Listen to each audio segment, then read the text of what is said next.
Hello friends, स्वागत है हमारे प्रोजेक्ट एचडी पर। फ्रेंड्स, हमारी पीएचपी ट्यूटोरियल चल रही है बिगनर्स टू एडवांस, और ये हमारे ट्यूटोरियल का पार्ट 21 है, जिसमें आज हम डिस्कस करेंगे पीएचपी कंट्रोल स्ट्रक्चर्स। तो इसमें हम डिस्कस करेंगे जो पीएचपी में हमारे कोड के फ्लो को कंट्रोल करने वाले जो स्टेटमेंट होते हैं उनके बारे में डिस्कस करेंगे। तो सबसे हम इसकी डेफिनेशन देख लेते हैं। तो a control structure allow you to control the flow of code, मतलब जो कंट्रोल स्ट्रक्चर होते हैं वो आपको कोड के फ्लो के एग्जीक्यूशन को कंट्रोल करने में हेल्प करते हैं in your application. Generally a program is executed sequentially line by line and a control structure allows you to alter the flow, मतलब जो आपका प्रोग्राम होता है वो सीक्वेंस में लाइन बाय लाइन एग्जीक्यूट होता है, और आप कंट्रोल स्ट्रक्चर का यूज़ करते हुए उस कोड के फ्लो को अल्टर कर सकते हैं, मतलब उसमें आप चेंजेस कर सकते हैं। हम आगे देखेंगे कि किस तरीके से हम चेंज कर सकते हैं। इसके आगे मैं फ्लो चार्ट आपको एक्सप्लेन करूंगा। Usually depending on creation condition, मतलब जो आप कंडीशन क्रिएट करते हैं उस पर ये डिपेंड करता है। The flow following flow chart explain how a control structure PHP work. तो इसमें देखते हैं। तो यहाँ पर मैंने एक फ्लो चार्ट दिया हुआ है जिसमें पूरी कंडीशन दिखती है कि आपका प्रोग्राम किस तरह से लाइन बाय लाइन एग्जीक्यूट होता है, और जो हमारे कंट्रोल स्ट्रक्चर होते हैं वो किस तरह से इसे कंट्रोल करते हैं। तो सबसे पहले आपका जब प्रोग्राम स्टार्ट होता है, आपने प्रोग्राम स्टार्ट किया, देन उसके बाद कंडीशन लगाते हैं। ये जो कंडीशन है यही आपकी कंट्रोल स्ट्रक्चर है। तो यहाँ पर हमने कंडीशन लगाई है।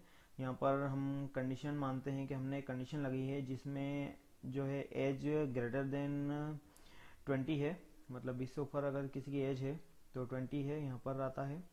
तो अगर यहाँ से हमने जो वैल्यू दी है हमारे कोड के स्टार्टिंग में, अगर वो ग्रेटर देन 20 है तो हमारा कोड ट्रू हो जाएगा, और हम अंदर जो कंडीशन के अंदर जो कोड लिखा है वो एग्जीक्यूट होगा। अदरवाइज कंडीशन हमारी फॉल्स होगी और जो हमारा कोड है वो एग्जीक्यूट हो जाएगा एग्जिट होकर, मतलब जो हमारा कंडीशनल कोड है वो एग्जीक्यूट नहीं होगा, उसके अलावा अदर कोड एग्जीक्यूट होगा और हमारा कोड एंड हो जाएगा। और अगर हमारी कंडीशन ट्रू होती है तो जो कंडीशन के ट्रू के अंदर हमने जो कोड लिखा है वो हमारा कोड एग्जीक्यूट होगा। हम कुछ ग्रेटर देन 20 को कुछ एक्स्ट्रा प्रिविलेज देना चाहते हैं तो वो कोड एग्जीक्यूट होगा। अदरवाइज अगर कंडीशन फॉल्स चली जाती है, 20 से कम है, 90 है, तो आपका नीचे आ जाएगा और अदर कोड एग्जीक्यूट होगा। केवल जो इस कंडीशन के अंदर लिखा हुआ कोड है वो एग्जीक्यूट नहीं होगा। तो इसलिए हम कंट्रोल स्टेटमेंट का यूज़ करते हैं कि अगर आपका एक ही प्रोग्राम है लेकिन आपके उसमें दो कंडीशन है, एक का आप कोड किसी कंडीशन के फुलफिल होने पर ही एग्जीक्यूट करना चाहते हैं, देन सेकंड जो कोड है वो आप हर कंडीशन पे एग्जीक्यूट करना चाहते हैं। तो ऐसा कोड जो किसी कंडीशन पर एग्जीक्यूट होता है, मतलब कोई वैलिडेट है कि किसी एज क्राइटेरिया पर ही एग्जीक्यूट होना चाहिए, तो आप उस कोड को इस कंडीशनल स्टेटमेंट में लिखते हैं, देन अदर कोड को आप नीचे लिखते हैं। देन इसके आगे बढ़ते हैं। तो हमारी पीएचपी में जो कंडीशनल स्टेटमेंट या कंट्रोल स्ट्रक्चर होते हैं वो होते हैं, सबसे पहला जो है वो है इफ स्टेटमेंट। इफ स्टेटमेंट मतलब केवल नॉर्मल एक कंडीशन रहती है जिसमें आप कंडीशन लगाते थे इफ यदि यह हो तो ही चले। देन सेकंड होता है, मैं आपको इसके वन बाय वन सिंटेक्स भी एक्सप्लेन करता आता हूँ कि कैसे होते हैं। सबसे पहले हम देखते हैं इफ स्टेटमेंट का सिंटेक्स। तो यहाँ हम लिखेंगे इफ, और इफ के अंदर हम कंडीशन लिखते हैं कि जो एज है वो ग्रेटर देन 20 हो, तो हमारा ये कोड एग्जीक्यूट होगा। इन ये हमारा इफ स्टेटमेंट होता है। अगर आप इस तरीके से चाहते हैं तो, अगर आप इफ स्टेटमेंट यूज करते हैं तो इस तरह से आप लिखते हैं जिसमें आप एक कंडीशन लगा देते हैं। देन एक होती है if else. If else condition कुछ इस तरीके से होती है जिसमें आप लिखते हैं इफ एज ग्रेटर देन 20 हो, तो हमारा इफ स्टेटमेंट चलेगा। इफ स्टेटमेंट के अंदर लिखा हुआ कोड एग्जीक्यूट होगा इन इफ। और अगर ये कंडीशन ट्रू नहीं होती है तो आपका एल्स ब्लॉक का कोड एग्जीक्यूट होगा, यहाँ आ जाएगा इन एल्स। इसी तरीके से यहाँ पर होता है एल्स इफ, तो ये इफ एल्स इफ भी कहते हैं। तो यहाँ पर आप सबसे पहले इफ कंडीशन लगाते हैं। यहाँ पर आप मल्टीपल कंडीशन चेक करना चाहते हैं कि सबसे पहले यहाँ पेज कर देते हैं हम। तो सबसे पहले आप चेक करना चाहते हैं, यहाँ पर आपके अलग अलग यहाँ पे देते हैं एज अगर ग्रेटर देन 40 है तो आप यहाँ पर देंगे एको इन इफ वन।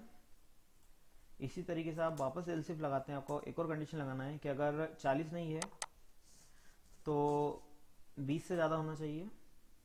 अगर ये भी कंडीशन आपकी नहीं चलती है तो आप एक और कंडीशन लगाते हैं इसके आगे कि जो एज है वो 10 से ज़्यादा होना चाहिए, 10 से ग्रेटर होना चाहिए। तो आपका अगर तीनों कंडीशनों में से कोई सी भी चलती है तो आपका ये स्टेटमेंट प्रिंट होंगे। पहली कंडीशन पे इफ़ 1, सेकेंड पर इफ़ 2, देन सेकेंड पर इफ़ 3 प्रिंट होगा। तो आपको अगर मल्टीपल कंडीशन आपके पास, जैसे अभी करंटली वैक्सीनेशन चल रहा है तो उसमें डिफरेंट डिफरेंट टाइप के एज क्राइटेरिया आ रहे हैं, तो इस तरह से उसमें मल्टीपल केस चलते हैं कि कौन सी क्राइटेरिया का पर्सन है, तो उसके अकॉर्डिंग वो कोड एग्जीक्यूट होते हैं। तो इस तरह से आप मल्टीपल एज ग्रुप इसमें लगा सकते हैं। देन इसके बाद होता है इफ एल्स इफ, और लास्ट में होता है एल्स। अगर जब आपका सब खत्म हो जाता है, मतलब सबसे आखिरी में आ जाते हैं, मतलब आपके सारे एज ग्रुप खत्म होते हैं, तब आपको कोई मैसेज देना हो तो आप यहाँ पे एल्स ब्लॉक में मैसेज दे सकते हैं कि आपका जो एंटर इनपुट है वो किसी भी क्राइटेरिया में नहीं मिला है, इसलिए ये एल्स ब्लॉक में आपका जा रहा है। तो ये एल्स ब्लॉक होता है जिसमें आप एल्स ब्लॉक में स्टेटमेंट लिखते हैं। तो हमारा सबसे पहला होता है इफ स्टेटमेंट, देन सेकेंड होता है if else statement, then third होता है इफ एल्स इफ स्टेटमेंट। तो ये तीन टाइप के इफ के स्टेटमेंट होते हैं हमारे। उसके बाद होता है स्विच केस। स्विच केस भी एक स्टेटमेंट होता है जो स्विच के बेस पे चलता है। हम आने वाले ट्यूटोरियल में इसका एक प्रोग्राम बना के देखेंगे। इसे सिंटेक्स से समझना इजी नहीं है, इसे हम प्रोग्राम में ही समझेंगे कि स्विच केस किस तरह वर्क करता है। ये हमारे मेन सिंटेक्स होते हैं। पहला होता है इफ, देन इफ एल्स, फिर होता है इफ एल्स इफ, और उसके बाद जो स्टेटमेंट होता है वो होता है स्विच केस। तो स्विच केस स्टेटमेंट भी होता है, ये आपके स्विच केस के बेस पे वर्क करता है। देन और भी स्टेटमेंट होते हैं, लेकिन बेसिकली पीएचपी में ये 4 टाइप के जो स्टेटमेंट है यही यूज़ होते हैं नॉर्मली।